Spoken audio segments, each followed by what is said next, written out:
Make sure you stick around until the end to see how you can win free gear and products.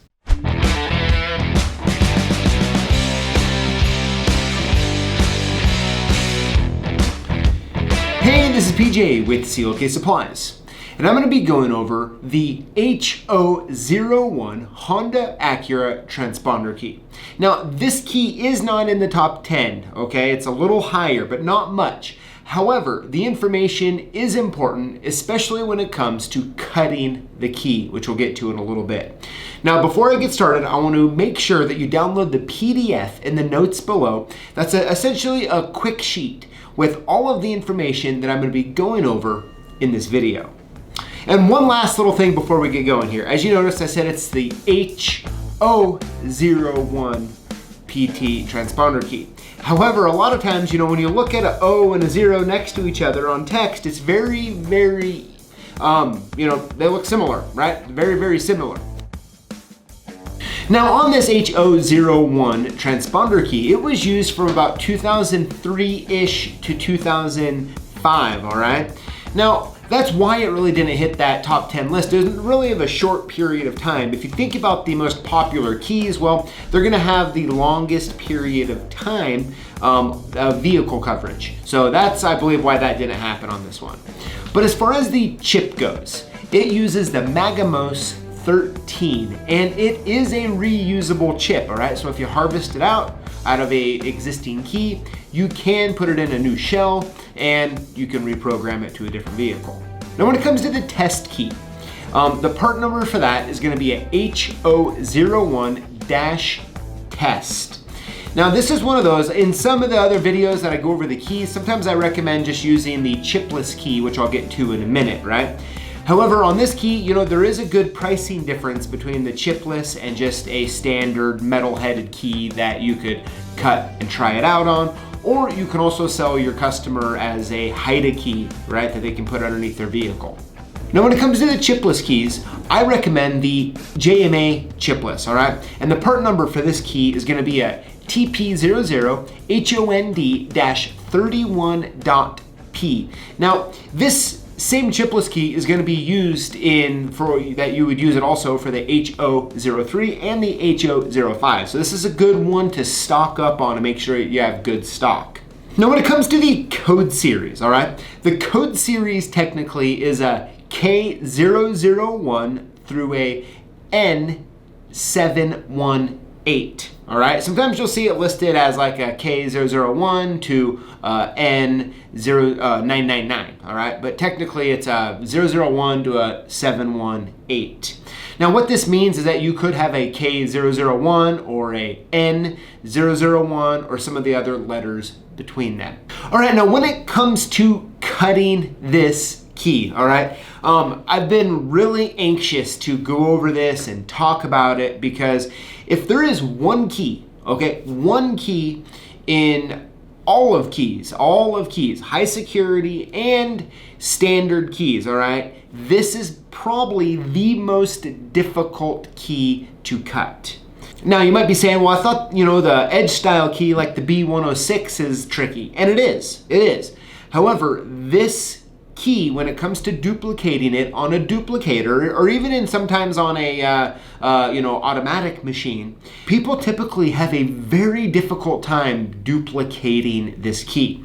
And so I want to talk about it for a minute, and then we're going to head on over to the machine back there and we're going to cut a key together, and I'm going to kind of walk you through what you need to know.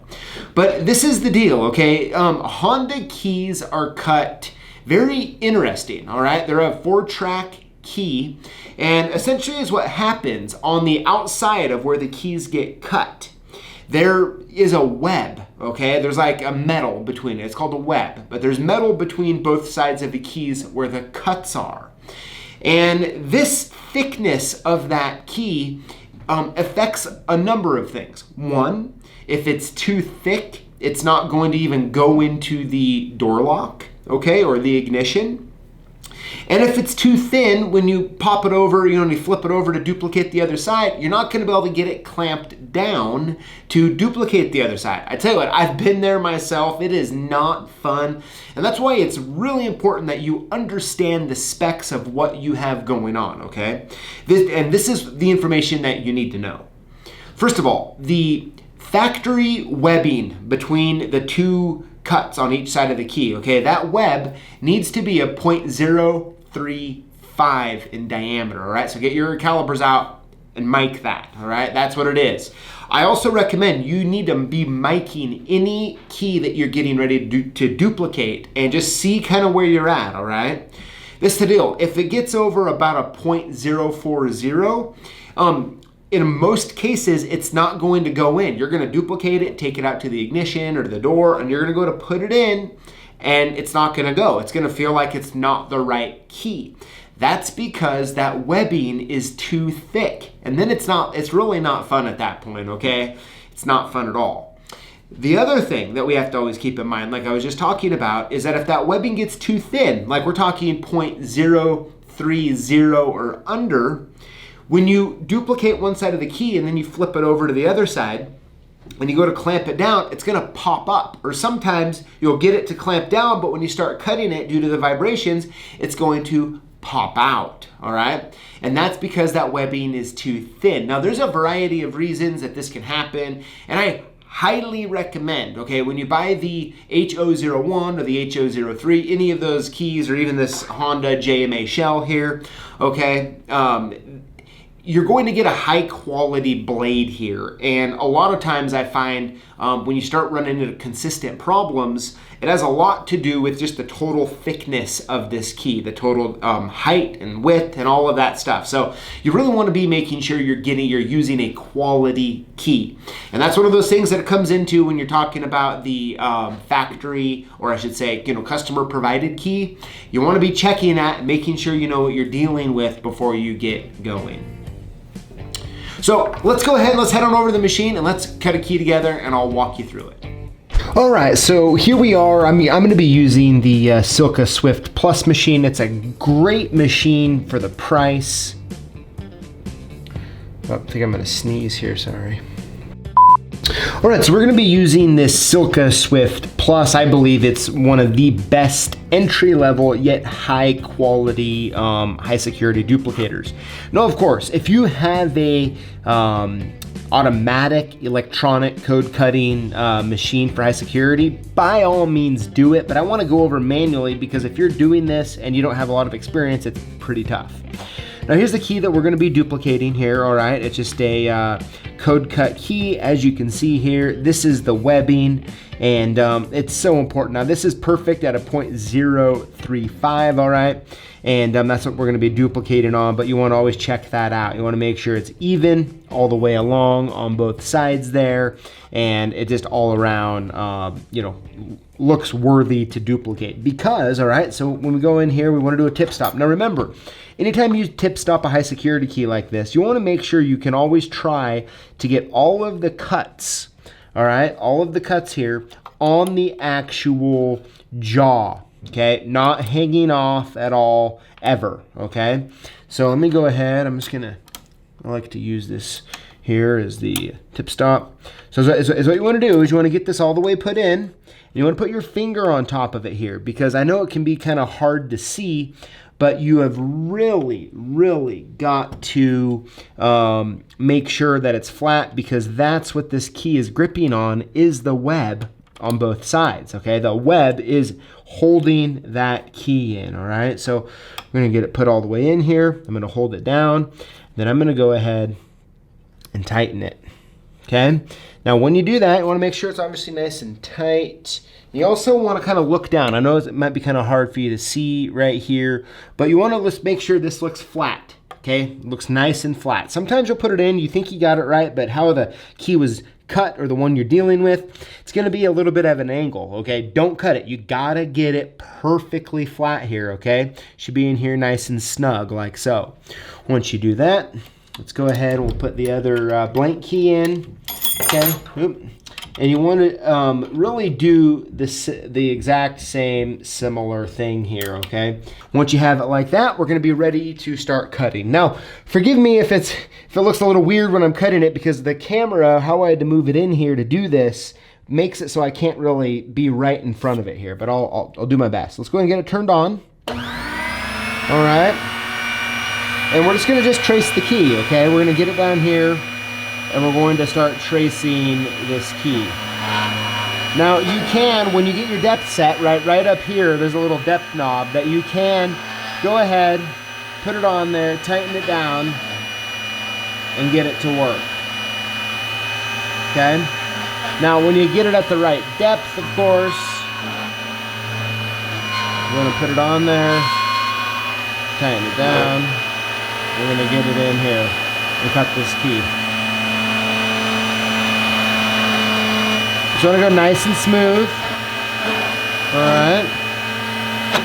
Oop, not like that. You don't want to go nice and smooth. Just get back in there, nice and slow. Just like that. Okay. Now we bring around to the other end here. I like to do the front last. That's what we're going to do. I'm going to turn it off. Now it's going to get full, all right? You want to really get in there and take a look at it. Even take it out. Let's take it out and kind of look. It really looks good. Okay.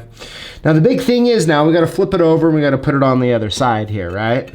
You essentially have two options, right? You can keep this existing key in the way it is, or you can flip it around, all right?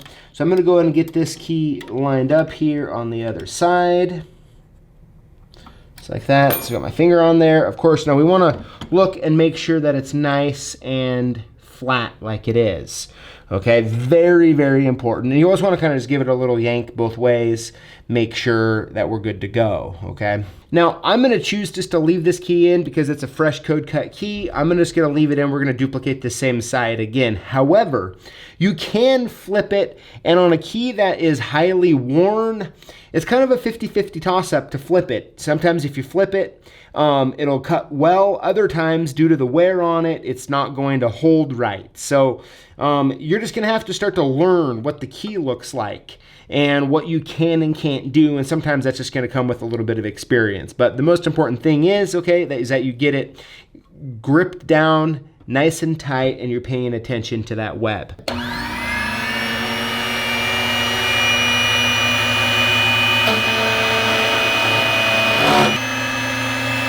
And then let's take a look. All right, so as you can see, I missed a little tiny piece right there, which actually was really thin. I could pull off with my hand there.